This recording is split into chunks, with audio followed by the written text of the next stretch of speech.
Hello friends, very welcome to on my YouTube channel Tech Research with Himanshu. Today's we are discussing about to the worksheet number 67। दोस्तों आप जैसे जानते होंगे कि DOE हमारा जो है edul.nic.in वो हमेशा हमारा वर्कशीट रिलीज़ करता है, मैथ का चाहे हो चाहे सोशल साइंस का, जो ऑल 5 सब्जेक्ट हैं उनका DOE हमेशा वर्कशीट जो होता है वो रिलीज़ करता है। दोस्तों हम जैसे ये जानते हैं और इसे हमें रेगुलरली करके भेजना होता है, इस पे भी नंबर हमारा जुड़ेगा दोस्तों, हमें जैसे पता है। और ये मैंने इसलिए निकाला है 67 वर्कशीट क्योंकि ये बहुत इंपॉर्टेंट है।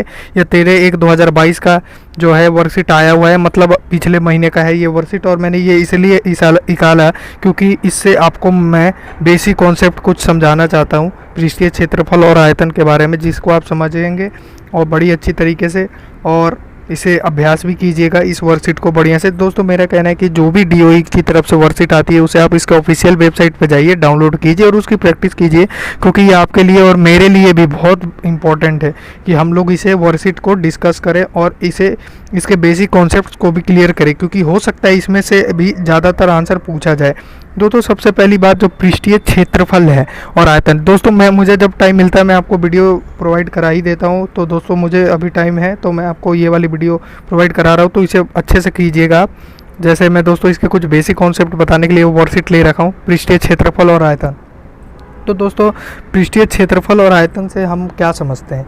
दोस्तों एक तो होता है क्षेत्रफल, जो हमें जैसे कोई भी वर्ग होता है या वृत्त वर्ग हुआ, चाहे हमारा आयत हुआ, उन सब में क्या कर रहे थे हम पहले कि उसमें क्षेत्रफल खाली लिखा हुआ था, पृष्ठीय नहीं आता था। तो वो क्षेत्रफल का मतलब दोस्तों बताओ क्या होता है आपसे? पहले आप खुद सोचिए, वीडियो को पॉज कीजिए, फिर खुद सोचिए कि क्या होता है। नहीं सोच पाए तो ये वीडियो को फिर से ये अनपॉज कर दीजिएगा। तो दोस्तों मैं आपको बता देता हूँ कि इसका मतलब क्या होता है। जो हमारा क्षेत्रफल होता है ना, उसका मतलब ये 2D शेप में यूज़ किया जाता है। 2D शेप का मतलब क्या होता है? 2D शेप ऐसा शेप होता है जिसे हम छू नहीं सकते, वो 2D शेप कहलाता है। देख तो सकते हैं लेकिन छू नहीं सकते। दोस्तों 2D शेप हमेशा एक पेज पर ही बनता है, और 3D शेप को हम छू और देख सकते हैं, उसमें पृष्ठीय क्षेत्रफल का यूज़ होता है। ठीक है ना दोस्तों? इसका मतलब होता है, एक क्षेत्रफल का मतलब समझिए, क्षेत्रफल का मतलब होता है कि हम कितनी जगह पर उसे पेंट कर सकते हैं। कोई भी जैसे आयत है उसे हम कितनी जगह पर, या कोई आपका घर है उसको हम कितनी जगह पर पेंट कर सकते हैं, कितने स्क्वायर उसमें कितने स्क्वायर चिपका सकते हैं, इसके हिसाब से समझिए, वो है हमारा क्षेत्रफल होता है। और आयतन क्या होता है दोस्तों? उसमें हम कितने गिट्टे डाल सकते हैं। जो क्यूब होता है ना, आयतन को हमेशा क्यूब में निकाला जाता है, ये वाला बात हमेशा याद रखिए। जो क्यूब होता है ना, क्यूब को तो आप जानते ही होंगे, क्यूब किस में यूज़ होता है? आयतन में होता है। घनाभ हो गया, चाहे कोई सा भी हो गया, शंकु का आयतन, इन सब में क्यूब ही यूज़ होता है। तो क्यूब यूज़ करने का आखिर में हमारा मकसद ये होता है कि क्यूब जो होता है दोस्तों, उसमें यूज़ का मतलब ही होता है कि हम उसमें कितने गिट्टे डाल सकते हैं। गिट्टे का मतलब दोस्तों, जैसे हम वो नहीं खेलते, सांप सीढ़ी वगैरह खेलते रहते हैं, तो उसमें वो गिट्टा होता है, उसे क्या कहते हैं? क्यूब ही तो कहते हैं। क्यूब के शेप का होता है। तो समझिए, इसी से समझिए आप उसमें हम कितने क्यूब डाल सकते हैं आखिर में, इसका मतलब ये था। तो चलो दोस्तों आज की इस वीडियो को स्टार्ट करते हैं। तो इसमें लिखा है कि मुझे सुमेधा के जन्मदिन के लिए गिफ्ट को पैक कराना है। यह मुझे कैसे पता चलेगा कि गिफ्ट पैक करने के लिए मुझे कितने कागज़ की आवश्यकता है?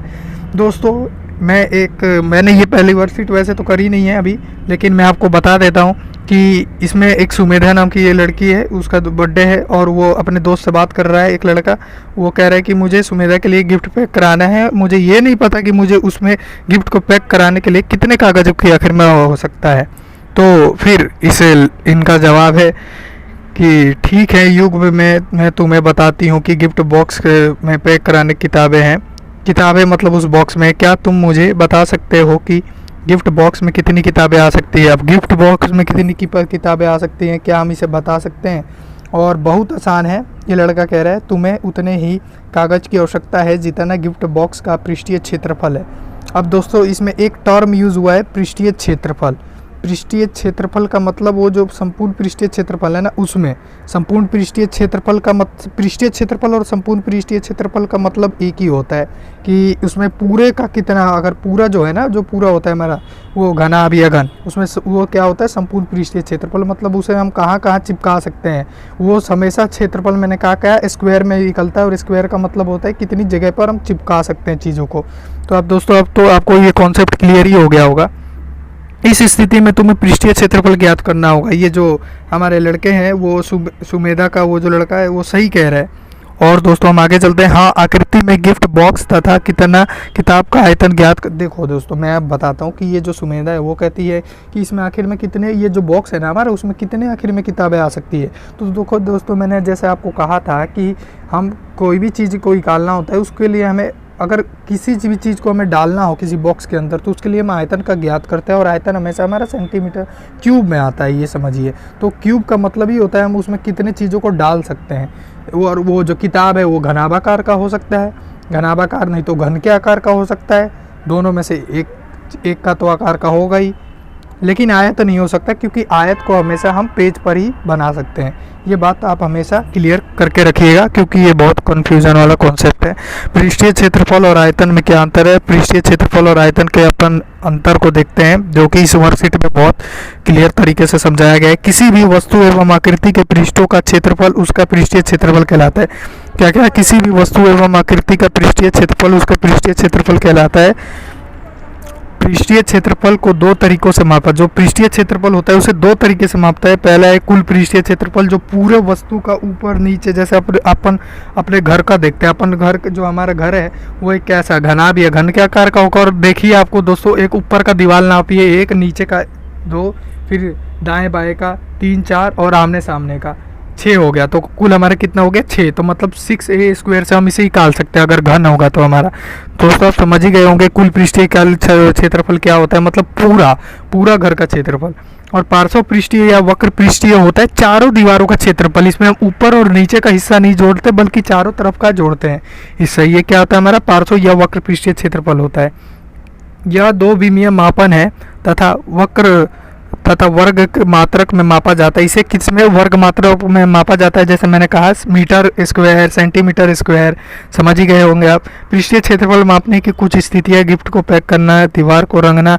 देखो दोस्तों, इसमें क्या है, जैसे गिफ्ट को पैक कराना, दीवार को कहाँ कहाँ हम रंग सकते हैं या कहाँ कहाँ हम उस पर कागज़ चिपका सकते हैं, कटोरे को ढक्कन से ढकना, ये सब। और दोस्तों जो हमारा आयतन है, उसमें आयतन के भी बारे में पढ़ लेते हैं। किसी ठोस वस्तु द्वारा घेरे जाने वाला स्थान उस वस्तु का आयतन कहलाता है। किसी ठोस वस्तु द्वारा उसका घेरे जाने वाला स्थान उसका आयतन कहलाता है। यदि वस्तु खोखली है तो वस्तु की धारिता ही उसकी आयतन है। दोस्तों जैसे देखिए, कोई खोखला वस्तु है, जैसे हम मान लेते हैं कि एक हमारे पास डिब्बा है, कोई बेलनाकार डिब्बा है। बेलनाकार डिब्बे में हम क्या करते हैं कभी कभार कि पहले भी हम लोग करते थे कि उसमें कंचे डालते हैं। तो कंचों किसके आकार के होते हैं? गोले होते हैं। तो इनका जो धारता है, मतलब उसकी कितनी कैपेसिटी है कि वह उसको अंदर एब्जॉर्व करेगा, तो उसी को हम क्या कहते हैं? आयतन कहते हैं। और इसे मीटर क्यूब या सेंटीमीटर क्यूब आखिर में क्यूब में ही नापा जाता है। दोस्तों एक बात और कहा जाऊँगा, मीटर स्क्वायर और सेंटीमीटर को आजकल ऐसे भी कहा जाता है नए तरीके के तौर पे, स्क्वायर मीटर या स्क्वायर सेंटीमीटर। ठीक है ना दोस्तों। आयतन है, आयतन मापने की कुछ स्थिति। टैंक में पानी की मात्रा। देखो दोस्तों, ये द्रव्य में भी यूज़ होता है। जैसे कोई भी, जैसे हम एक बोतल है, उसमें तेल की कितनी मात्रा है, इन सब का ज्ञात करने में। और कटोरे में सूप की मात्रा, ये सब से दोस्तों। और माचिसों और किसी पैकेट में माचिसों की संख्या, ये सब। और दोस्तों ये कुछ हमारे फॉर्मूले हैं जो कि बहुत इंपॉर्टेंट है, और इन्हें नोट डाउन कीजिएगा दोस्तों प्लीज़। अगर आप वीडियो देख रहे हैं तो इसे नोट डाउन करिए, लाइक और सब्सक्राइब कीजिए चैनल को। दोस्तों जैसे घनाभ है तो घनाभ में L/B/H होता है इनका आयतन, और वक्र पृष्ठीय क्षेत्रफल होता है 2H + L + B होता है। और इनका कुल पृष्ठीय क्षेत्रफल होता है हमारा 2 × L × B + B × H + H L × B। और इसका घन होता है, घन का हमारा आयतन होता है A³। और वक्र पृष्ठीय क्षेत्रफल 4a²। और इसका 6a² होता है हमारा कुल पृष्ठीय क्षेत्रफल।